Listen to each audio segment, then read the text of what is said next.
AIMIM party प्रमुख असदुद्दीन ओवैसी ने पहलगाम आतंकी हमले पर केंद्र सरकार के सख्त फैसलों का समर्थन करते हुए प्रतिक्रिया दी है। उन्होंने कहा है कि समय आ गया है कि अब पाकिस्तान को ठोस और निर्णायक जवाब दिया जाए। उन्होंने सिंधु जल संधि को निलंबित करने के फैसले का स्वागत करते हुए इसे साहसिक कदम बताया, लेकिन उन्होंने सरकार से ये भी सवाल पूछा कि अगर हम पाकिस्तान को पानी नहीं देंगे तो उसे कहां स्टोर करेंगे। ओवैसी ने कहा, पाकिस्तान में आतंकवादी संगठनों को शरण दी जाती है। सरकार को अब किसी संकोच के बिना कार्रवाई करनी चाहिए। हम सिंधु जल संधि को निलंबित करने के फैसले का स्वागत करते हैं, लेकिन सवाल है कि पानी को कहां स्टोर करेंगे। ओवैसी ने कहा कि अंतर्राष्ट्रीय कानून भारत को आत्मरक्षा में वायु और समुद्री नाकेबंदी करने का अधिकार देता है और भारत को हथियार की बिक्री पर प्रतिबंध जैसे कठोर कदम भी उठाने चाहिए।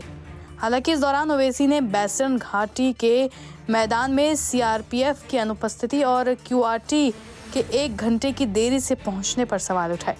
उन्होंने इस हमले को टारगेटेड और सांप्रदायिक करार दिया है। ओवैसी ने कहा, हमलों के दौरान लोगों से उनका धर्म पूछकर गोली मारी गई। ये सामान्य आतंकवाद नहीं, सांप्रदायिक हिंसा है। उन्होंने कश्मीरियों और घाटी के छात्रों के खिलाफ झूठा प्रचार बंद करने की भी अपील की।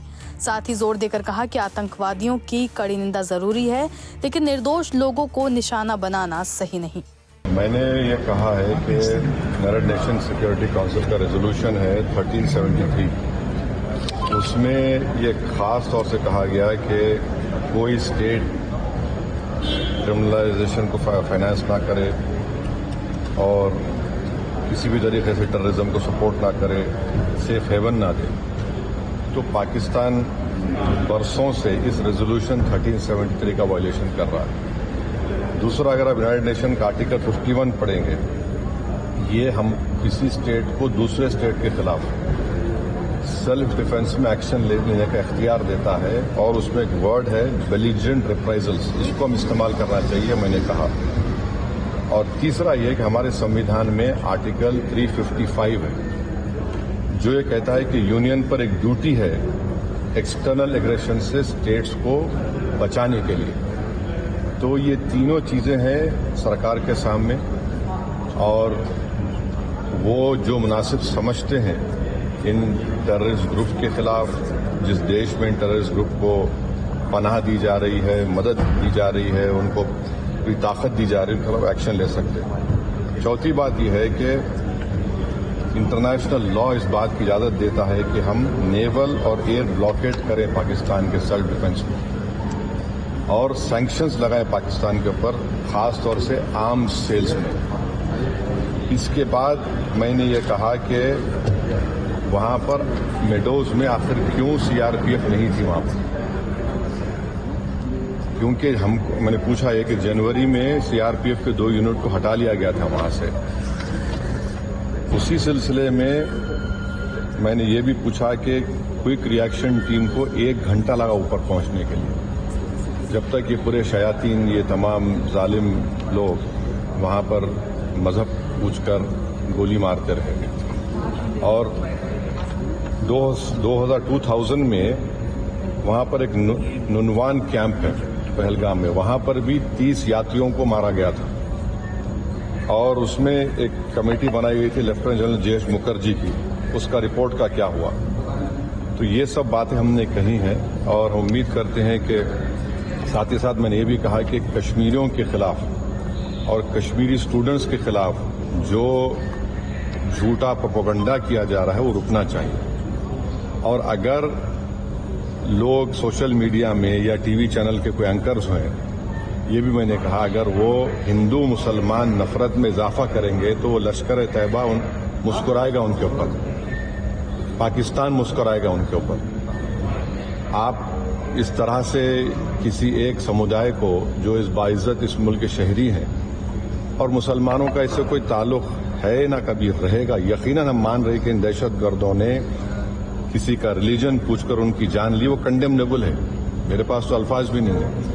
मगर अगर आप उसके जवाब में अगर यह करेंगे तो फिर हम उन लोगों को ताकत बख्श देंगे जो इन्होंने इस तरह का टेररिज्म किया।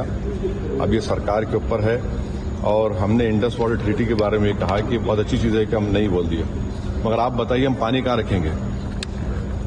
पानी तो कहीं रखना पड़ेगा ना आपको।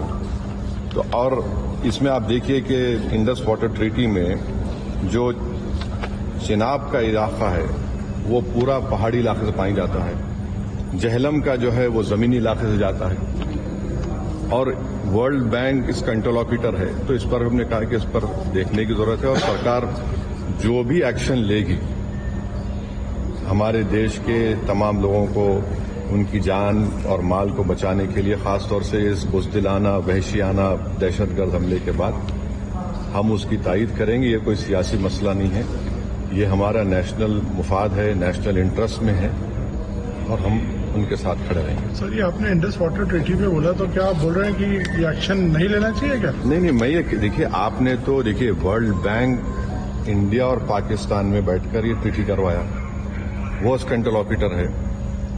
भाई पानी को कहाँ रखेंगे आप? अच्छा है, आपने अच्छा स्टेप लिया, मानते हैं, पानी कहाँ रखेंगे आप? डैम बना सकते। आप भाई डैम बनाइए ना। ये स्टैंडिंग कमेटी थी, उसने भी इसको कहा था कि उनको इंडस नहीं, आप वो समझ जाइए। मैंने ये कहा कि अच्छा, आपने लिया है जो steps cabinet committee on security में लिया आपने, ठीक है, मगर वर्ल्ड बैंक इंटरलॉक्यूटर है उसका, तो वो भी देखिए इंटरनेशनल लॉ से देखने की जरूरत है। बता दें कि बैठक में जेपी नड्डा, एस जयशंकर, किरण रिजिजू, मल्लिकार्जुन खड़गे और राहुल गांधी ने भी आतंकवाद के खिलाफ एकजुट रहने का संकल्प लिया। गौरतलब है कि 22 अप्रैल को पहलगाम के लोकप्रिय पर्यटन स्थल में हुए आतंकी हमले में 26 लोगों की मौत हुई थी। हमले की जिम्मेदारी टीआरएफ यानी कि द रेजिस्टेंस फ्रंट ने ली है, जिसे पाकिस्तान स्थित लश्कर-ए-तैयबा से जुड़ा माना जाता है। इस हमले के बाद से देश में प्रदर्शन हो रहे हैं। आज दिल्ली में लोगों ने आतंकवादियों के खिलाफ प्रदर्शन किया और आतंकियों के खिलाफ सख्त से सख्त कार्रवाई की मांग की।